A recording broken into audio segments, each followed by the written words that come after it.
Salut les amis, aujourd'hui on se retrouve pour un voyage que j'avais très hâte de vous présenter. Je pense que vous avez un petit indice au moins du continent dans lequel je me trouve aujourd'hui. Bon, je vais pas faire durer le suspense plus longtemps, on est en Namibie et plus précisément là on est à Okahandja, qui est une petite ville à côté de Windhoek, la capitale. On est arrivé ce matin, on a fait une petite escale à Addis Abeba en Éthiopie. C'était un peu long, hein.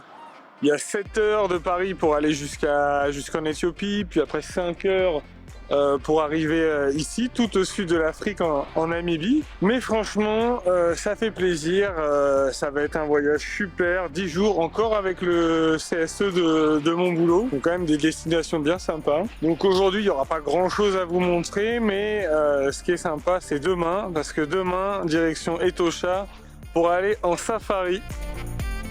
Sérieux, quel pied de me retrouver dans un endroit aussi extraordinaire que la Namibie tout au sud du continent africain. Je suis hyper excité à l'idée de découvrir des paysages comme il en existe très peu sur la planète en serpentant ces longues pistes sableuses. Bon là du coup, il est un peu tard, mais on se balade dans un petit marché qui vend des petits objets, des petites sculptures en bois, notamment avec le bois un peu typique de Namibie, là, l'espèce de bois pétrifié. C'est très joli, mais bon, là c'est vrai que tout est un peu, tout commence à fermer quoi. Vous voyez, les tentes sont fermées, mais en tout cas les objets sont vraiment magnifiques. Yes. I come from Paris. Paris, okay. Yeah. Oh, So you are Mike from mine Okahandja. is from Okahandja, the same Mike which supports PSG, which is when I win No, Champions no, no. And Yeah. Inter Milan, they have to watch out very well Yeah. because Dembele. I'm for Olympique de Marseille, you know. I know my Olympic. But I come from Paris. From Paris. C'est vraiment sympa et pour l'instant les gens sont accueillants, donc c'est vraiment plaisant, c'est cool. Petite balade, première balade en Namibie, ça fait plaisir. Avant de continuer la route vers l'hôtel pour aller se poser un peu après cette longue journée quand même, hein. Ouf. Et on appréciera notre premier coucher de soleil namibien depuis la route avant une bonne nuit de sommeil bien méritée.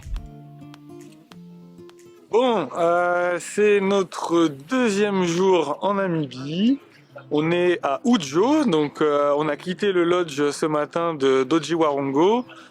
Là, on se dirige vers Etosha Park. Donc là, Udjo, c'est une petite ville sur la route. Parce qu'on a à peu près 2-3 heures de bus, si j'ai bien compris, pour aller jusqu'à Etosha, donc le parc où on va faire le safari cet après-midi.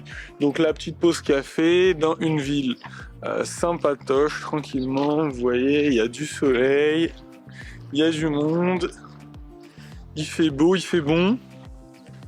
Franchement, le climat est vraiment sympa. Salut les gars.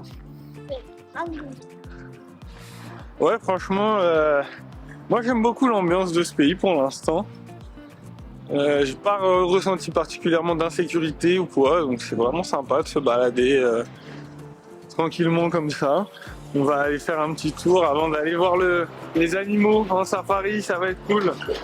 Bon, nous voilà à Gondwana Etosha Park. Du coup, on est juste avant l'entrée du parc d'Etosha, qui est par là-bas. Et donc on vient ici se poser pour manger, prendre des forces, avant d'être jeté au lion, c'est ce que nous a dit le guide. Donc on vient manger tranquillement, et l'hôtel est super joli, regardez. Regardez, on a des petites maisons colorées comme ça. Franchement, on n'a pas encore vu les chambres, mais pour l'instant c'est vraiment la classe. Là, on a notre petit repas, hop, le petit buffet, bien manger avec l'antilope. J'ai l'impression qu'on va en manger souvent. Et du coup, il fait vraiment super beau, c'est vraiment sympa. Le magnifique temps, regardez avec le petit bar et tout. Non, c'est vraiment la classe. Regardez le petit poteau là. Il y a des énormes, je sais pas si c'est des grillons ou des criquets, qui sont énormes. Et vraiment, vous voyez la taille du machin. Celui-là, je sais pas si je le mangerai, mais en tout cas... Incroyable. Bon, on va aller le reposer quelque part tranquillement. Bon, c'est vrai qu'on a tous un peu hâte d'aller faire le safari. On va passer 2 nuits ici et je peux vous dire que il y a pire comme endroit. Voilà. Donc on finit de manger tranquillement et puis on se retrouve dans les 4x4 pour aller voir tous ces incroyables animaux d'Etosha. Une fois notre estomac bien rempli, on se dirige vers nos super 4x4 qui vont nous permettre d'en prendre plein les yeux pendant 2 jours de safari. Je pense qu'on va être très bien là-dedans. Et après une quinzaine de minutes de trajet, nous voilà arrivés à notre objectif, le merveilleux parc d'Etosha. Premier mètre à Etosha, et cette sensation unique qui vous prend immédiatement. L'air est sec, la lumière est écrasante, et tout autour, des kilomètres et des kilomètres de savane. Le parc fait plus de 22 000 km², c'est un vrai sanctuaire protégé pour plus de 100 espèces de mammifères et 300 espèces d'oiseaux. On y roule doucement, guettant chaque mouvement, c'est hyper sympa de découvrir de nouveaux animaux ici. Dans un parc comme celui-ci, tout peut se passer, les pistes poussiéreuses semblent infinies et chaque virage peut nous révéler une scène de fou.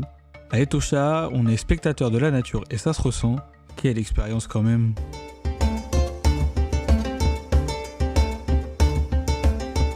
Bon, on tombe rapidement sur nos premiers acteurs de la journée, les oryx, qu'on appelle aussi Gemsbok, avec leurs longues cornes droites et leur pelage contrasté. Ils peuvent supporter des chaleurs extrêmes et passer plusieurs journées sans boire en récupérant en fait l'humidité contenue dans les plantes. Ce sont aussi des combattants redoutables, un oryx acculé peut même tenir tête à un lion. Un peu plus loin, une file de gnous avance, tous dans le même sens. Ils peuvent paraître maladroits mais ils peuvent courir à plus de 60 km/h. Les gnous parcourent chaque année des centaines de kilomètres à la recherche de nouvelles plaines, toujours en quête d'herbes fraîches. Mais ils sont aussi la proie favorite des grands carnivores. Alors pour limiter le risque, ils se déplacent souvent en association avec les zèbres. Ensemble, ils combinent leurs sens les plus développés respectivement pour trouver les prédateurs qui pourraient rôder autour. Et justement, les voici les zèbres. Chacun avec leurs propres rayures, c'est comme nos empreintes digitales. En groupe, leur motif crée un effet d'optique qui perturbe la vue des prédateurs, surtout quand ils se mettent à courir ensemble.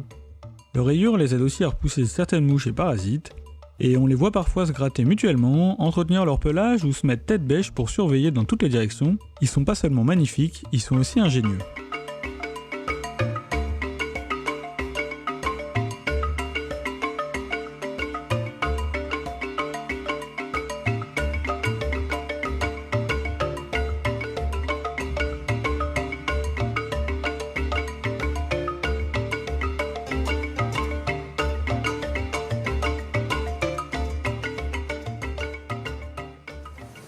Soudain, le paysage change. Devant nous s'ouvre le lac salé d'Etosha, 5000 km² d'un blanc presque aveuglant.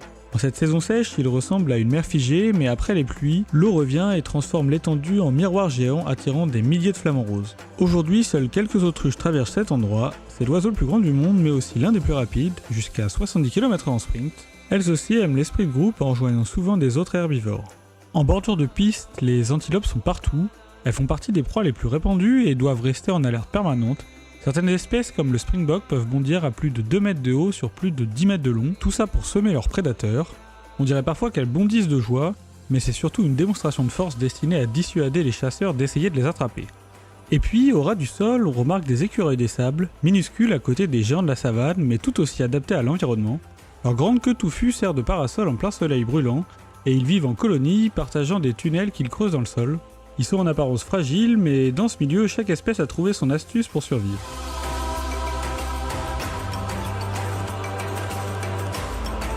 Et le safari, c'est aussi ces moments où on coupe le moteur, juste pour regarder, se dire qu'on est là, dans un lieu hors du commun.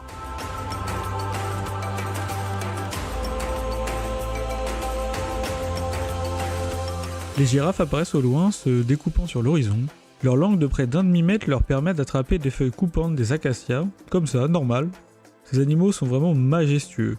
Elles nous offrent aujourd'hui un aperçu juste de quoi vous donner envie, parce que demain, on les retrouve d'encore plus près dans des endroits incroyables. Mais le safari, c'est aussi ça, attendre, scruter chaque recoin, se demander si ces hautes herbes ne cacheraient pas quelque chose. C'est bien difficile de repérer les camouflages ici. Et puis, on le voit, ou plutôt on le devine. Une forme allongée, parfaitement camouflée dans les hautes herbes, le lion, le roi de la savane. Ici, il n'a rien prouvé, sa force est connue de tous. Les félins peuvent dormir ou se reposer jusqu'à 20 heures par jour, ils gardent toute leur énergie pour les quelques heures d'activité intense, principalement à la tombée de la nuit ou à l'aube. Leur organisation sociale est fascinante, les femelles chassent la plupart du temps alors que les mâles protègent le territoire et le groupe. Leurs rugissements peuvent s'entendre à plus de 8 km, un avertissement clair pour tous les intrus.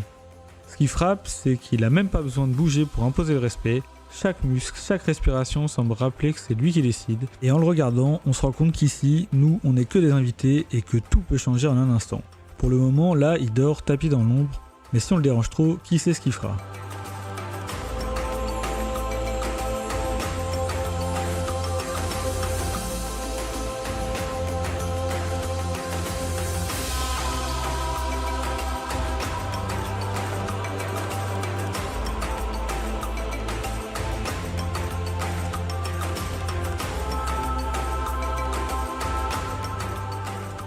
Bon, et ça, c'était que la première demi-journée, demain, on reviendra sur ces pistes.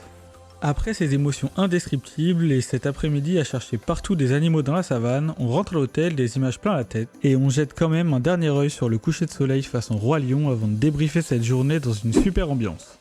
Et un autre truc que j'adore en Namibie, c'est cette bonne vibe qui se partage partout. Ici, dans cet hôtel juste à côté d'Etosha, la soirée est un vrai moment de convivialité, on a un groupe live qui joue des reprises, tout le monde qui sourit, un délicieux barbecue. Et le plus fou, c'est que comme on est collé au parc, certains ont eu la bonne surprise de croiser des zèbres juste devant leur porte en rentrant chez eux. Bref, maintenant je vous laisse avec un peu de musique.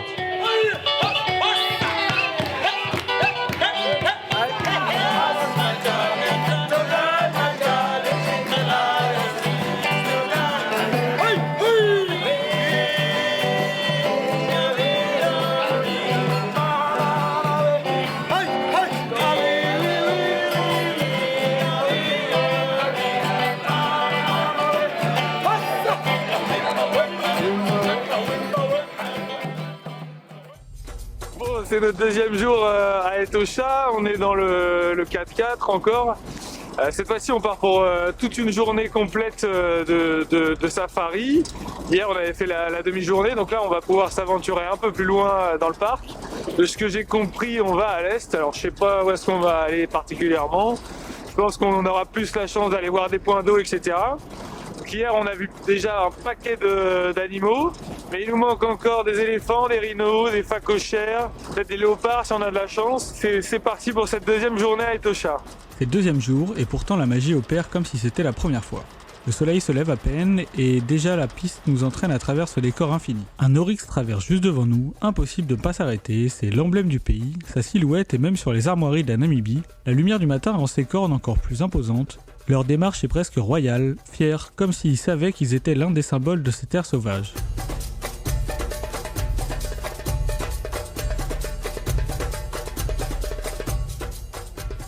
Et soudain, au détour d'un virage, elles apparaissent. Plus nombreuses, plus proches que la veille, les girafes, avec leur démarche lente et assurée, dominent la plaine. Leur cœur, énorme, doit pomper le sang jusqu'à plus de 2 mètres au-dessus du sol pour alimenter leur cerveau. Elles peuvent atteindre presque 6 mètres de haut et pourtant elles restent complètement silencieuses. Et là, surprise, devant nous une véritable armée de géantes, plus de 10 girafes rassemblées, avançant comme un cortège royal au milieu de la savane. Une telle concentration est rare et voir leurs silhouettes se découper toutes ensemble sur l'horizon, c'est un spectacle qu'on n'oublie pas.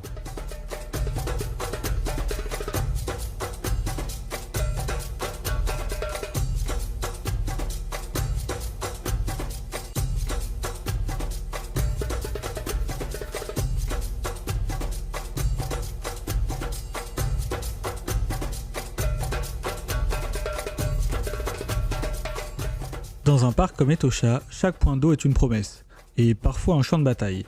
Ici, en saison sèche, il tombe moins de 400 mm de pluie par an, et parfois des mois passent sans une goutte. Un petit bassin devient alors vital pour toute la faune. Dans ce décor aride, l'eau est bien plus qu'une ressource, c'est la clé de la survie, l'endroit où les prédateurs et leurs proies se rencontrent.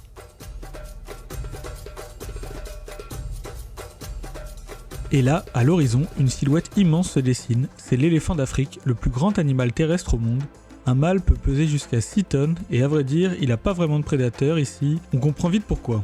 Son seul passage laisse des traces profondes dans la terre sèche, et pourtant, malgré sa puissance, il avance très calmement. Cet éléphant est un solitaire, souvent les mâles quittent le troupeau pour vivre seuls et rejoignent les femelles au moment de la reproduction. Dans la culture africaine, il est l'un des plus grands symboles de sagesse et de mémoire, et ici, au cœur d'Etosha, le croiser même de loin, c'est déjà un privilège rare et puissant.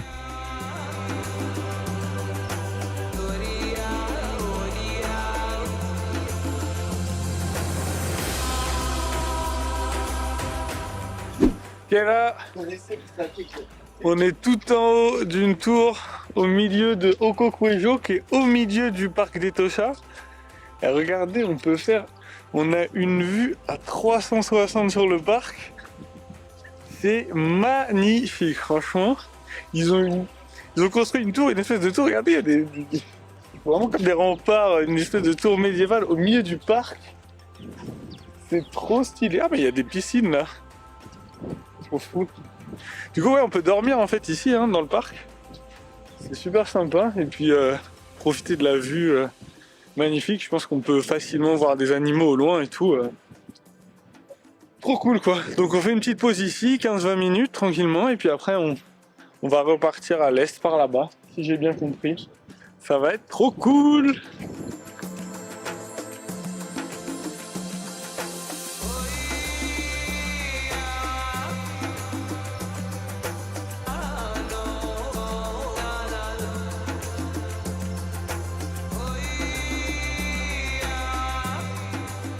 Plus loin, perché dans un arbre, on distingue une silhouette à peine perceptible, le léopard. On aperçoit même la patte inerte de son repas, une antilope pendue à une branche. C'est sa marque de fabrique et ça nous rappelle que dans ce décor paisible, la chasse est partout. Bon, maintenant, malheureusement, je crois qu'il est temps de prendre le chemin du retour, mais peut-être qu'Etosha a une dernière surprise à nous offrir. Et ouais, on s'arrête d'un coup parce qu'on voit quelque chose bouger derrière ce buisson. Au début, on remarque presque rien, juste une masse grise qui se déplace lentement derrière les plantes.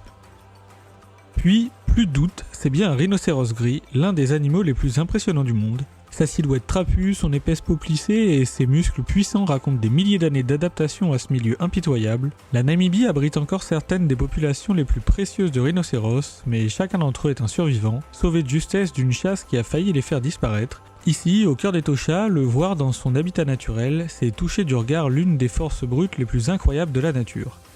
Et soudain, il avance. Lentement, pesamment, jusqu'à se retrouver à 7 ou 8 mètres de nous à peine. Et là, je peux vous dire que vous faites pas le fier.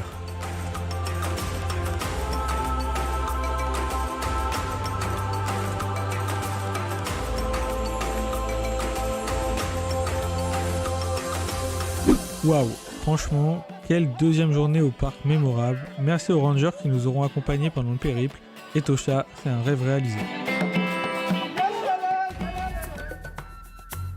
Après ce début de voyage exceptionnel, on reprend la route. Des pistes interminables s'étirent à perte de vue au milieu d'un désert brûlant. La poussière vole partout, le bus vibre non-stop. Ici, les distances sont démesurées, chaque traversée dure des heures. Et aujourd'hui, notre chemin nous mène vers un village Himba, l'une des tribus locales les plus emblématiques de Namibie. Le village s'organise autour de petites cases circulaires en branchages recouverts de torchis. Simples mais solides, elles offrent un abri contre le vent sec et la chaleur. Les Himba vivent principalement dans le nord-ouest de la Namibie, dans des zones isolées comme le Kaokoland, et restent l'un des derniers peuples semi-nomades du pays. Depuis des générations, leur vie tourne autour de l'élevage de chèvres et de bovins, symbole de richesse et base de leur alimentation. Mais cette tradition s'effrite doucement, de plus en plus de jeunes quittent le village pour étudier ou travailler en ville, parfois définitivement. Être ici, c'est découvrir une culture rare et sentir qu'elle pourrait un jour s'éteindre. Et impossible de parler des Himba sans évoquer leur apparence unique. Les femmes se couvrent le corps et les cheveux d'un mélange d'ocre rouge et de beurre, l'ochidze, qui protège du soleil et repousse les insectes. Les coiffures ornées de perles et de coquillages révèlent l'âge et le statut de chacune, comme un langage visuel que seuls les initiés savent lire. Au cœur du village, un enclos rudimentaire garde les chèvres, véritable trésor ici. Elles fournissent le lait, la viande et parfois du cuir. Mais l'eau est bien plus précieuse encore, il faut parfois marcher plusieurs kilomètres pour atteindre un puits, un effort quotidien qui rythme toute la vie du Damaraland. Et enfin, un peu à l'écart, l'école rassemble les enfants dès leur plus jeune âge. Ils apprennent à lire, écrire, parfois l'anglais tout en recevant l'héritage culturel de leurs ancêtres. Chants, histoire, respect des anciens. Un fragile équilibre entre tradition et modernité, entre la vie du village et le monde extérieur. Après cette découverte culturelle, on remonte dans notre bus pour rejoindre un nouveau lodge en plein cœur du Damaraland, un désert où certaines zones ne reçoivent même pas 10 mm de pluie par an, tout semble comme figé et pourtant la vie trouve toujours un moyen. Bon, on se retrouve au Damara Mopane Lodge. On a fait quelques heures de bus depuis le village Imba où on était tout à l'heure. Donc on est vraiment à l'entrée du désert de Damara, dans lequel on va passer quelques jours prochainement. L'hôtel est super cool et par contre, je vais vous montrer un peu les plans drone. On est au milieu de rien, c'est du désert, mais le vrai, le aride. Et du coup, c'est super sympa d'avoir un petit paradis, un paradis comme ça. Là, il y a une piscine, une grande piscine au milieu de l'hôtel. Franchement, c'est hyper chill. Il y a toujours pas grand monde. C'est vrai que la Namibie, c'est assez calme comme pays. Il faut dire que c'est tellement grand, donc on s'y sent vraiment très bien. Là, tu fais en plus même pas particulièrement très chaud. Il fait chaud, mais ça va. Et pour vous montrer, les petites maisons dans lesquelles on dort, ce sont des petites maisons comme ça, et dans lesquelles ils ont mis des potagers et tout. Donc c'est très sympa, voilà. Là cet après-midi c'est libre, tranquille. Donc je vais aller poser le matos et puis je pense que je vais aller me mettre à la piscine, profiter de cet après-midi tranquille. Je vous dis à plus pour un coucher de soleil normalement. Avant d'aller me poser, je décide de prendre un peu de hauteur sur un gros rocher au-dessus du lodge et en passant, je tombe sur un magnifique calao. Perché sur sa branche, voici le calao à bec jaune, reconnaissable à son grand bec recourbé. Et là, on dirait bien que j'arrive au début de sa parade nuptiale.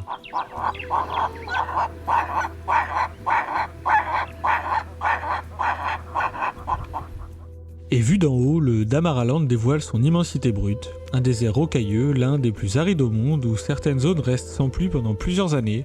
Entre montagnes abruptes et plaines infinies, c'est un territoire de record. Et pourtant, des éléphants ou des oryx sont appris à y survivre. Et franchement, un hôtel dans un endroit pareil, je vois pas ce qu'on peut rêver de mieux.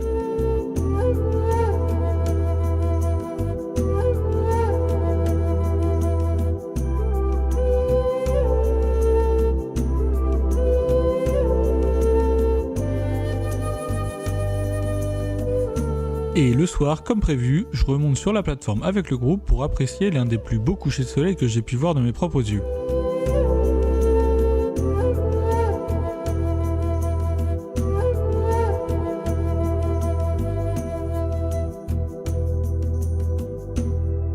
Bon, j'espère que vous aurez apprécié la première partie du voyage. Si c'est le cas, n'oubliez pas de mettre un like et de vous abonner, ça aide vraiment la chaîne et c'est ce qui me motive à vous sortir du contenu de qualité. Allez, je vous remets un petit good vibes made in Namibia pour terminer la vidéo.